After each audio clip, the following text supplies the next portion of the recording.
Halo kawan Sound and Machine, saya Jufikri Ahmad.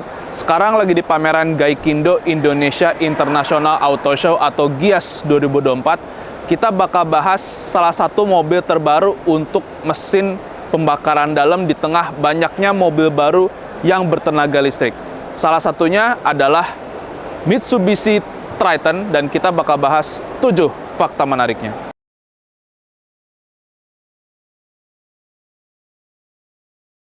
Jadi Mitsubishi Triton di Indonesia itu udah ada lebih dari 20 tahun ya. Dan itu jadi salah satu kendaraan niaga terlaris di Indonesia, terutama untuk yang model double cabin ya. Dan juga secara global Triton itu udah ada lebih dari 40 tahun ya. Kalau nggak salah itu 45 tahun. Dan sekarang generasi baru Triton ini udah launching di Indonesia pas dengan perhelatan GIAS 2024.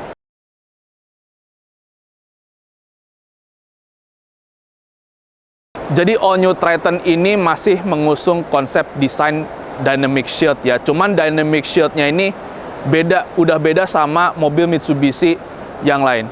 Kalau saya mesin lihat, ini tuh bentuknya mengotak gitu ya, kayak datar tapi kesannya tuh maskulin gitu, kesannya tough. Karena memang ini kendaraan pickup atau double cabin yang memang sejatinya dirancang untuk tough ya, melewati berbagai medan atau ngangkut berbagai barang dengan beragam bobot ya.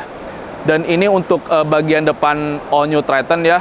Dan bagian depan ini juga jadi ada rasa-rasa pickup zaman dulu ya. Oke, jadi ini untuk bagian depannya All New Triton. Sekarang kita mau lihat bagian sampingnya. Untuk bagian samping All New Triton ini kelihatan lebih kalem ya, nggak banyak guratan yang gimana. Tapi dengan desain bagian samping kayak begini tuh kesan toughnya tuh makin kelihatan gitu loh. Dan ini untuk ground clearance-nya ini dia 222 mm ya.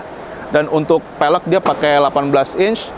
Dan juga ini pakai ban ukurannya 265 60 ring 18. Oke, jadi ini untuk bagian sampingnya Mitsubishi All New Triton. Sekarang kita mau lihat bagian belakangnya. Ini bagian belakangnya All New Triton, senada ya sama bagian depannya. Kelihatan datar, tapi justru itu yang bikin kesan pickupnya tuh kental atau kesan tangguhnya tuh kentara gitu ya. Dan ini juga nggak banyak guratan, mungkin kalau dibandingin sama Triton yang sebelumnya. Kebetulan unitnya ada di sini. Jadi ini untuk tampilan eksteriornya All New Triton. Sekarang berhubung ini mobil berjenis double cabin, ada baknya. Sekarang saya mau lihat bak dari double cabin All New Triton ini. Sekarang kita mau lihat bak dari All New Triton double cabin ini ya.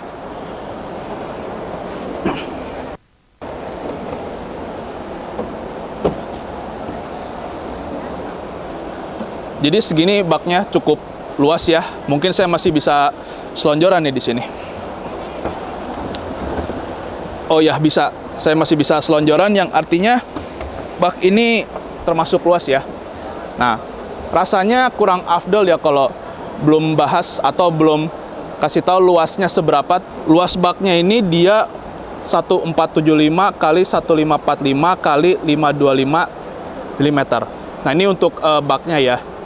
Sementara untuk dimensi mobilnya sendiri, dimensinya itu dia 5265 kali 1865 kali 1795 mm.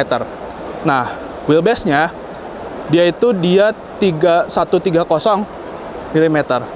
Oke, kita udah bahas eksterior termasuk baknya. Sekarang kita mau bahas interior dari All New Triton ini.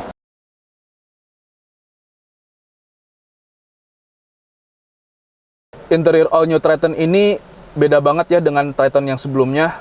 Dia tuh kelihatan sederhana dengan bentuk-bentuk yang sederhana kayak kotak, segitiga dan sebagainya. Tapi ini yang pas dengan tema tough-nya sebuah pickup atau double cabin ya. Dan juga untuk interiornya ini, meskipun ini double cabin yang mungkin orang bilang buat komersial atau apa, tapi ini dari segi kabin tuh udah bener-bener udah semewah Pajero Sport kali ya. Cuma bentuknya aja yang beda ya. Dan juga untuk AC juga udah digital dan bentuknya kayak begini sekarang.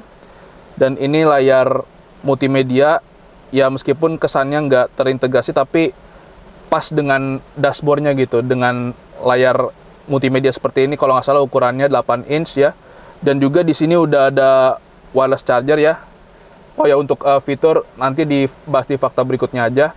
Tapi intinya dari segi interior, meskipun double cabin, kesan mewahnya tuh dapat gitu loh. Bahkan bisa dibilang mungkin dengan kabin kayak begini udah semewah Pajero Sport kali ya. Oke, jadi ini untuk kabin bagian depan. Sekarang saya mau coba duduk di jok belakang. Jadi begini rasanya duduk di kabin belakangnya All New Triton ya. Cukup lega untuk saya yang tingginya sekitar 180 cm. Dan juga jok depan yang gak diubah posisi dari duduk saya tadi ya.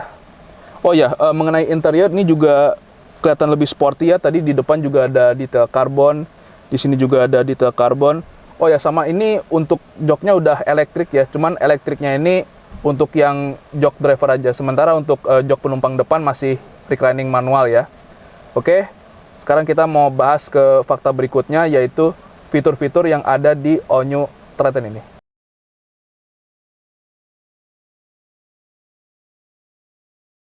Fitur-fitur All New Triton ini bisa dibilang udah semewah mobil pribadi ya, atau mobil penumpang pada umumnya.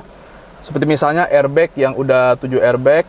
Terus ada drive mode-nya juga, ini untuk sistem 4x4-nya ada 2H, 4H, 4H LC. Dan ini ada 4 LLC ya, dan untuk drive mode-nya ini tergantung ini ya. Kalau misalnya nih 4 LLC dia ada mode normal, ada mode rock, mungkin ini buat ngelewatin yang medan lebih berat.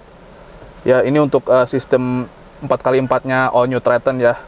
Untuk rem parkir masih manual ya.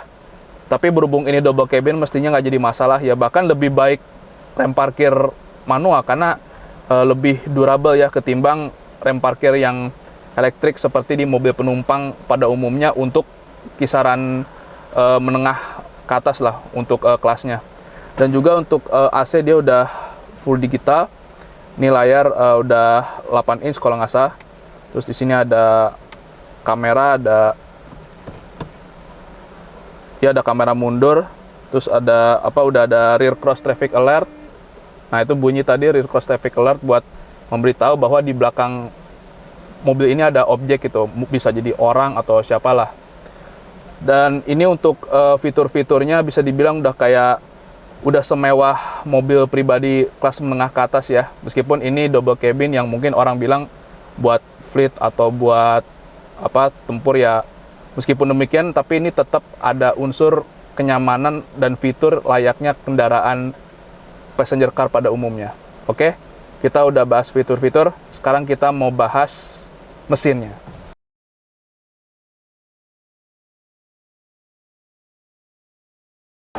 All New Triton ini udah pakai mesin diesel terbarunya Mitsubishi ya, yaitu 2400 cc dengan kode 4N16.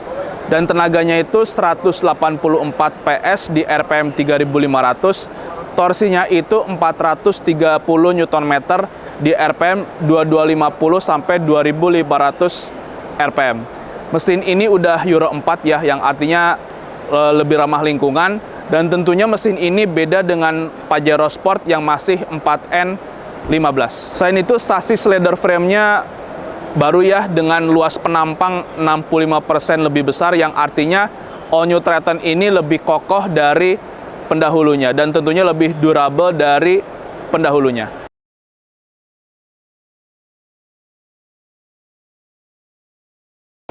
All New Triton ini ada 6 varian ya yang masuk Indonesia. 2 varian single cabin sama 4 varian double cabin. Nah, untuk yang single cabin ini yang 4x2 ya, harganya itu 301,35 juta, tapi manual 4x2. Nah, yang 4x4-nya itu 377,15 juta. Nah, untuk double cabin ini dia paling murah itu 426,65 juta, tapi dia udah 4x4 sama manual. All New Triton ini ada 6 varian ya. 2 varian single cabin sama 4 varian double cabin. Nah, untuk single cabin ini paling murah ya. Paling murah itu 301,35 juta, tapi dia 4x2 dan manual. Nah, yang 4x4-nya manual dia itu 377,15 juta. Nah, sementara untuk double cabin paling murah itu udah 4x4 manual 426,65 juta.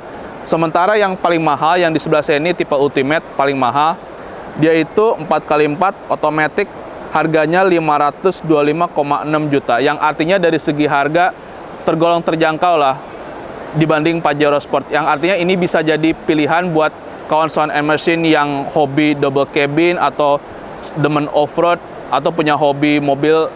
Ini bisa jadi pilihan yang cocok dan juga relatif terjangkau ya.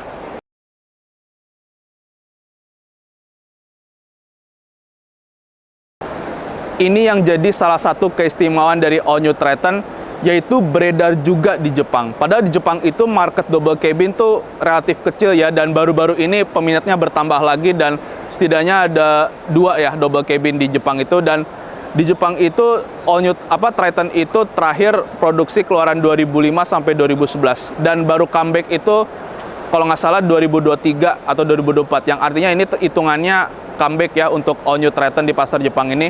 Dan untuk pasar Jepang itu ada 2 tipe ya, ada yang GSR yang dia udah pakai semacam body kit lah, dan ada juga yang GLS. Nah, GLS itu yang paling mendekati All New Triton tipe tertinggi di Indonesia ya, dan ini tipe kalau di Indonesia ini Ultimate, kalau di Jepang itu GLS. Nah, bedanya dengan pasar Jepang itu, untuk Triton pasar Jepang dia mesinnya sama 4N16, tapi dia tenaga dan torsinya itu lebih gede ya. Dan di Jepang itu double cabin tuh kebanyakan lebih buat hobi ketimbang komersil atau fleet. Ya salah satunya dari motorsport ya, yaitu Asia Cross Country Rally. Dan tahun ini Triton bakal ikut di Asia Cross Country Rally atau AXCR 2024. Sebelumnya Pirelli Indonesia Rifat Sungkar juga pernah ikutan AXCR ini tahun 2023 dan pakai All New Triton ini. Oke, sekian untuk video kali ini, semoga bermanfaat. Seperti biasa, jangan lupa diklik like, subscribe channel YouTube soundmachine.com. Kalau kawan Sound and Machine punya komentar, pertanyaan, atau apapun itu, tulis saja di kolom komentar. Jangan lupa di like, di follow juga akun Instagram dan TikTok soundmachine.com, di like juga akun Facebook soundmachine.com, dan pantau terus website soundandmachine.com untuk informasi otomotif terkini.